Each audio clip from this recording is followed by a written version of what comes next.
नाज़रीन, क्या आपने कभी सोचा है कि कायनात के राज़ों का आगाज़ कैसे हुआ?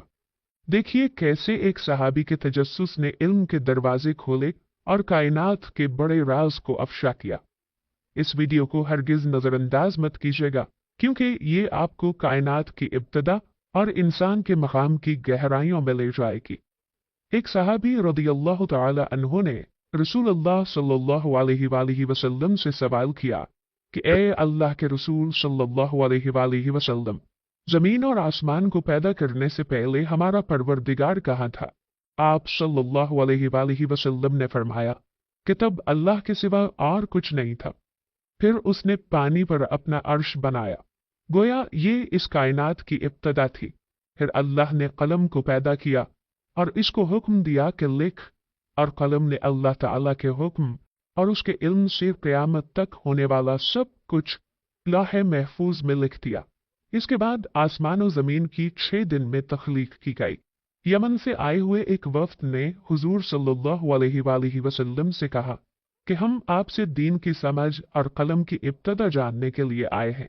तो आप सल्लल्लाहु अलैहि वसल्लम ने फरमाया, जिसका मफ़हूम ये है कि सबसे पहले सिर्फ अल्लाह था, उसका अर्श पानी पर था, फिर उसने कलम पैदा किया, उस कलम ने लौहे महफूज पर क़यामत तक होने वाले तमाम वाक़यात लिख दिए, फिर आसमान और ज़मीन को पैदा किया गया। इसकी जो तरतीब हमें रिवायात से पता चलती है वो कुछ यूँ है कि अल्लाह ताला ने हफ्ते के दिन मिट्टी पर ज़मीन को पैदा किया। जब अल्लाह ताला ने ज़मीन बनाई तो वो कांपने लगी। फिर अल्लाह ने इतवार को इसमें पहाड़ बनाए, ज़मीन को सहारा देने के लिए, ऐसे जैसे इसमें कील ठोंक दिए। इससे ज़मीन साकिन हो गई। पीर के दिन इसमें दरख्त उगाए, मंगल के दिन तकालीफ, मुसीबतें, जरासीम और बीमारियां बनाई। बुध के दिन नूर को पैदा फरमाया। जुमेरात को ज़मीन में चौपाए बनाए और इन्हें ज़मीन पर फैला दिया, और फिर जुमे के दिन की आखिरी घड़ियों में यानी असर के बाद आदम अलैहिस्सलाम को पैदा फरमाया। गोया अल्लाह ताला ने इंसान की पैदाइश से पहले इसकी आसाइशों के लिए ज़मीन और इस पर ज़रूरत की तमाम अशिया पैदा फरमा दी थी। यानी मखलूक की इब्तिदा में आखिरी नंबर पर इंसान को पैदा किया गया था, और नस्ल इंसानी में सबसे पहले तख्लीक हज़रत आदम अलैहिस्सलाम की थी। वो तमाम इंसानों के बाप हैं। इंसानों की पैदाइश से पहले फरिश्तों और जिन्नों की तख्लीक भी हो चुकी थी। फरिश्ते अल्लाह की वो मखलूक हैं जिनका असल ठिकाना आसमान है, और वो ज़मीन वालों के लिए इस्तग़फ़ार करते हैं। फरिश्तों को नूर से पैदा किया गया है, जबकि जिन्नों की पैदाइश आग से की गई है, और इंसानों की तख्लीक मिट्टी से हुई है। इब्लीस जो कि शैतान है, वो फरिश्तों में से नहीं बल्कि जिन्नों में से था, और उसकी तख्लीक भी आग से की गई। कुछ रिवायात से पता चलता है कि आदम अलैहिस्सलाम से 2000 साल पहले जिन्नात पैदा किए गए। जब वो फितने फसाद में हद से बढ़ गए तो अल्लाह ताला ने इस फसाद को ख़त्म करने के लिए आसमानों से फरिश्तों की फ़ौज भेजी।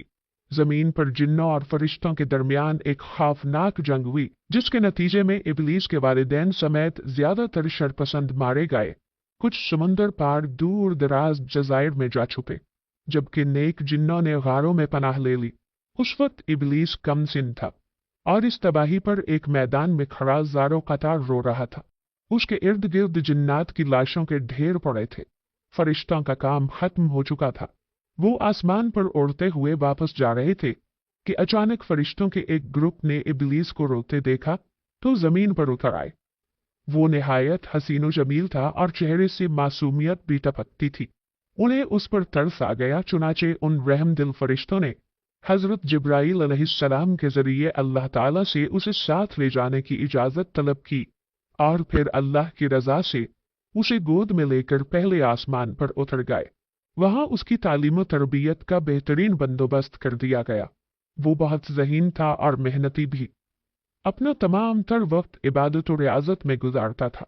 अपने अतालिक फरिश्तों समेत सबसे बहुत कम बात करता था। अकेला ही आसमान की सैर को निकल जाता और घंटों कुदरत इलाही को जानने की नाकाम कोशिश में अपना सर खपाता। वक्त तेजी से गुजर रहा था। उसके सर्द रवैये ने उसे फरिश्तों में मगरूर मशहूर कर दिया था, लेकिन उसे इसकी फिक्र नहीं थी। उसका हदफ तो अल्लाह का सबसे मुकर्रब और इबादत गुजार बनना था। जिसके लिए वो दिन रात रियाजत और इबादत में मसरूफ रहता था।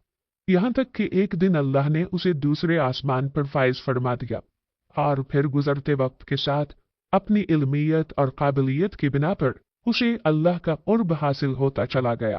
पहले आसमान पर उसे आबिद कहा जाता था, दूसरे पर जाहिद, तीसरे पर आरिफ, चौथे पर वली, पांचवें पर तकी, छठे पर खाजन और सातवें आसमान पर उसे अज़ाज़ील के नाम से पुकारा जाता था।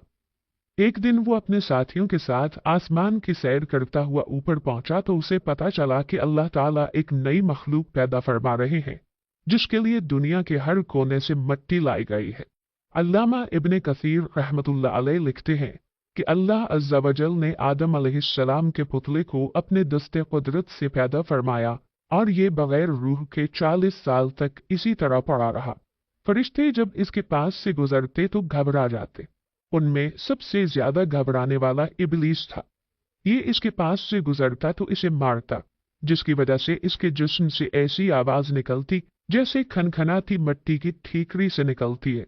इबलीस इस जिस्म के मुंह से अंदर दाखिल हुआ और पीछे से निकल आया और फरिश्तों से कहा कि तुम इससे ना डरो, ये तो अंदर से खाली है। अगर मैं इस पर मुसल्लत हो गया तो इसे हलाक कर डालूंगा। क़िससुल अंबिया सफ़हा 55।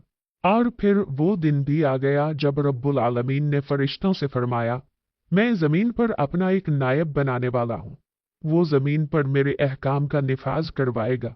फरिश्तों ने अर्ज किया, ए परवरदिगार आलम, ये जमीन पर फसाद बर्पा करेगा और ये आपस में खूरेजी करेंगे, जबकि हम तो दिन रात आपकी तस्बीह करते रहते हैं और आपकी पाकी बयान करते रहते हैं।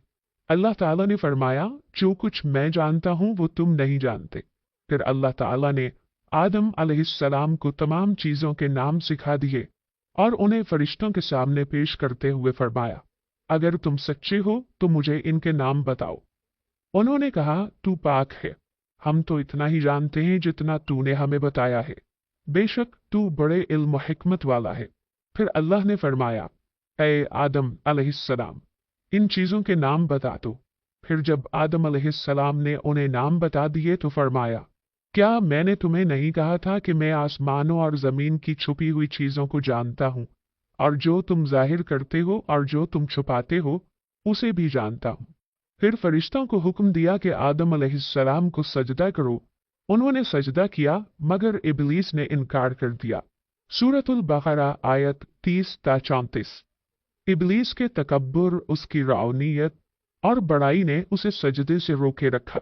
अल्लाह ताला ने फरमाया, तुझे सजदा करने से किस चीज ने मना किया है जबकि मैंने तुझे हुक्म दिया? वो बोला, मैं इससे बेहतर हूं कि तूने मुझे आग से बनाया और इसे मिट्टी से बनाया है। सूरतुल आराफ आयत 12। मैं ऐसा नहीं कि इस इंसान को सजदा करूं जिसे तूने सड़े हुए खनखनाते गारे से पैदा किया है। अल्लाह ने फरमाया, अब तू यहाँ से निकल जा क्योंकि तू मरदूद हो गया है और क़यामत तक तुझ पर मेरी फटकार है। शैतान ने कहा, ऐ मेरे रब, मुझे रोज़े महशर तक की मोहलत दे दे। फरमाया, जा, मैंने तुझे मुअय्यन वक्त तक के लिए मोहलत दी। फिर शैतान ने कहा, मुझे तेरी इज्जत की कसम, मैं इन सब को यकीनन बहकाऊंगा। सूरतुल हिज्र आयत 33-39। मैं इन पर हमला करूंगा, इनके आगे से भी और पीछे से भी, इनके दाएं से भी बाएं से भी, और आप उनमें से अक्सर को शुक्रगुजार नहीं पाएंगे। अल्लाह ताला ने फरमाया कि यहाँ से जलीलो खार होकर निकल जा। इनमें से जो शख्स तेरा कहा मानेगा, मैं उन सब से जहन्नम को भर दूंगा। सूरतुल आराफ आयत 17 और 18। और यूं बरगाहे खुदाबंदी से दुदकारे जाने के बाद शैतान अज़ाज़ील से इबलीस बन गया। अपने गुरूर व तकब्बुर और रौनत की बिना पर उसकी हजारों साल की इबादत और रियाजत ज़ाय हो गई और उसे अर्श से फर्श पर पटख दिया गया। उसे उस वक्त हजरत इंसान का खुला दुश्मन करार देकर लाअनतुल्लाहि अला शैतानिहिम के लक़ब से नवाजा गया। कुरान पाक में 88 बार शैतान और 11 बार इबलीस के नाम से इसका जिक्र करके इंसानों को इससे दूर रहने और इसके शर से बचने का हुक्म दिया गया।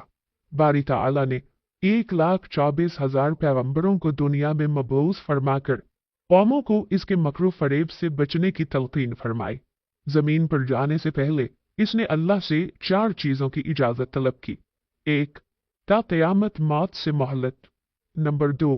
अहले जमीन को बहकाने की कुव्वत। नंबर 3. हयात तब्दील करने की सलाहियत। नंबर 4. औलाद कसीर और उनकी तवील उम्रें। अल्लाह ताला ने फरमाया, जा तुझे इजाजत है, लेकिन मेरे नेक बंदे तेरे फरेब में नहीं आएंगे, और जिसने तेरा साथ दिया मैं तुझसे और उन सब से जहन्नम को भर दूंगा। सूरह बनी इसराइल आयत 61 ता 63। अब उसका काम आसान हो गया था।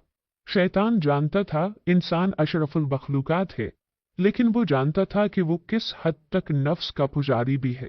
गो के उसे इस बात का इख्तियार नहीं था कि वो इंसान के अजसाम पर काबिज होकर उनसे बिलजबर बदी के काम कराए, मगर वो बाखबर भी था कि वो नफ्से अम्मारा को अपनी वसवसा अंदाजियों के चुंगल में फंसाकर इंसानों को बुराइयों पर आमादा कर सकता है। उसने यही तरीक़ाकार आजमाया। नाज़रीन, इस वाक़े से हमें ये सबक मिलता है कि इल्म की तलब और ईमान की मजबूती हमें अल्लाह की मखलूक की हकीकत तक पहुंचा सकती है। ये वीडियो हमें बताती है कि कैसे हर चीज़ की एक मुकर्ररा जगह और वक्त है, और अल्लाह की हिकमत हर चीज़ में मौजूद है। क्या आप समझते हैं कि इस वीडियो ने भी आपको इल्म की जानिब राग़िब करवाया है? आपके ख़यालात और तासुरात हमारे लिए कीमती हैं। बराए करम अपनी राय का इजहार जहां तक हो सके अपने दोस्तों के साथ भी शेयर कीजिएगा, ताकि हम सब मिलकर इल्म की रोशनी में गामजन हो सकें।